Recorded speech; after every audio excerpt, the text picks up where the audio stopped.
Gauss ने की theorem जो है वो ये कहती है कि अगर कोई भी चार्ज है, अगर वो किसी सरफेस के अंदर है, और ये जो सरफेस इसने लिया था, it's an imaginary surface he has taken. अब ये जो चार्ज के अंदर, ये सरफेस के अंदर जो चार्ज है, तो ये जो surface electric flux and total electric flux जो होगा इस क्लोज सरफेस का, that will be equal to 1/ε0 times the charge enclosed by it. So this phi is equal to Q/ε0, ये इसकी स्टेटमेंट है। तो अब ये डिराइव आउट हमने करनी, तो हम क्या करेंगे कि एक चार्ज Q ले लेंगे और एक इमेजिन करेंगे कि ये एक स्फेरिकल सरफेस के अंदर बंद है, और इस सरफेस का स्फेरिकल सरफेस का जो रेडियस है that is small r। Now definition of flux, electric flux की definition, that is the field line passing normally through the area, that is electric flux which is given as surface integral of the electric field। surface integral निकाला E.ds, ये equation 1 आ गई। उसके बाद जो electric field की definition है, उसके हिसाब से इलेक्ट्रिक फील्ड ऑफ जो होगी इस गॉसियन स्फेरिकल सरफेस के ऊपर, जब ये चार्ज Q इसके सेंटर पे है, तो that general formula electric field का हम पढ़ चुके थे, 1/4πε0 Q/r², बिकॉज ये पॉइंट जो है r डिस्टेंस पर है, एंड r कैप, सो ये r कैप इंडिकेट कर रहा है that the electric field is also coming out radially. So coming out radially, okay. Now इस वैल्यू को उठा के इक्वेशन नंबर 1 में डालेंगे, तो क्या हो जाएगा, phi is equal to 1/4πε0 Q/r² r cap dot ds vector.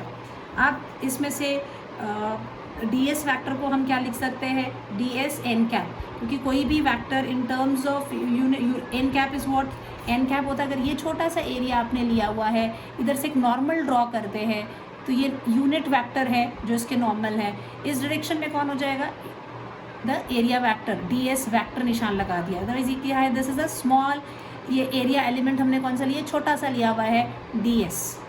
सो इस ds n कैप लिख लिया। अब जो जो चीज़ें इसमें कांस्टेंट है हम बाहर निकाल लेंगे, तो 1/4πε0 Q भी बाहर निकाल देंगे, r² भी बाहर निकाल सकते हैं, तो ये r² भी बाहर निकाल दिया। अंदर क्या बचेगा, ds बचा है, और r कैप n कैप। अब r कैप क्या है, यूनिट वेक्टर है, ये n कैप क्या है, ये भी यूनिट वेक्टर है, दोनों का मैग्नीट्यूड 1 और 1 है, दोनों की डायरेक्शन कैसी है, सेम है, इसीलिए एंगल कितना होगा, 0 डिग्री।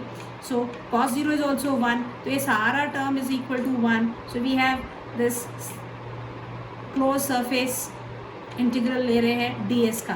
तो ऐसे छोटे छोटे एरिया जब हम जोड़ेंगे तो हमें पूरा total surface area of the sphere मिलेगा, इसीलिए हमने इसको लिख दिया, इस टर्म की जगह हमने लिख दिया surface area of the sphere, ठीक है। देन ये वैल्यूज़ आप देखिए, हमने जब वैल्यूज़ यहाँ डाल दी हैं, r² से r² कट गया, 4π से 4π कट गया, बचा क्या, Q/ε0, और यही आपकी क्या है, स्टेटमेंट है गॉस थ्योरम की।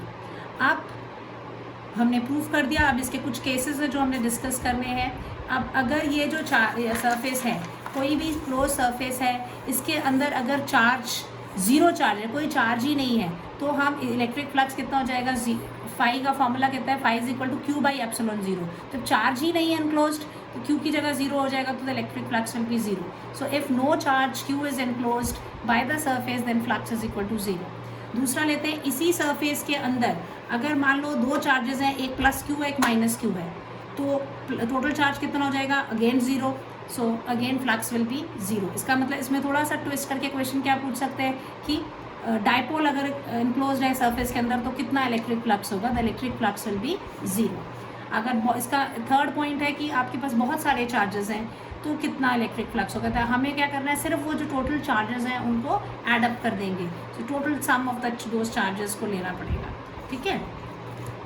अब फोर्थ पॉइंट ये है कि जो फ्लक्स थ्रू क्लोज सरफेस होता है, ये क्लोज सरफेस है, इसकी शेप कैसी भी हो सकती है, can take a cuboid, can take a cylinder, can take a spherical surface, depending on different cases. तो आप कहीं कोई भी क्लोज सरफेस एज्यूम कर सकते हैं, it's an imaginary surfaces which we are drawing. अब देखो ये क्या, इसकी जो चौथा केस में इसने ये बोला कि ये जो फ्लक्स होता है किसी भी क्लोज सरफेस का, से नेट इलेक्ट्रिक फ्लक्स होता है वो डिपेंड करता है कितना चार्ज उसके अंदर है, इस पे नहीं डिपेंड करता है कि उसकी साइज़ कैसी है। अब देखिए यहाँ दोनों सर्फेसेस की साइज़ सेम है, ठीक है, इसमें चार्ज Q है, इसमें चार्ज कितना है 2Q है, तो इधर जो P सरफेस से जो इलेक्ट्रिक फ्लक्स होगा दैट विल बी इक्वल, यहाँ से ये फील्ड लाइंस निकल रही हैं, यहाँ 2Q है, डबल डबल लाइंस हमने दिखा दी, तो फ्लक्स जो है at surface P will be equal to half, इधर पे कितनी डबल डबल जा रही तो half of at R। Second part में क्या किया है, इधर ये छोटा साइज का ले लिया, it's a cube, it is a cuboid. अब लेकिन इसमें भी चार्ज Q है, इसमें भी चार्ज Q है, तो एरिया पे कोई फ़र्क नहीं पड़ने पर साइज़ का कोई मतलब नहीं है कि कैसा सरफेस आप इमेजिन कर रहे हैं, इसीलिए अकॉर्डिंग टू योर कन्वीनियंस आप उसकी साइज़ को डिसाइड करते हैं। यहाँ पर भी जो फ्लक्स होगा at P will be equal to flux at point R because the charges are same.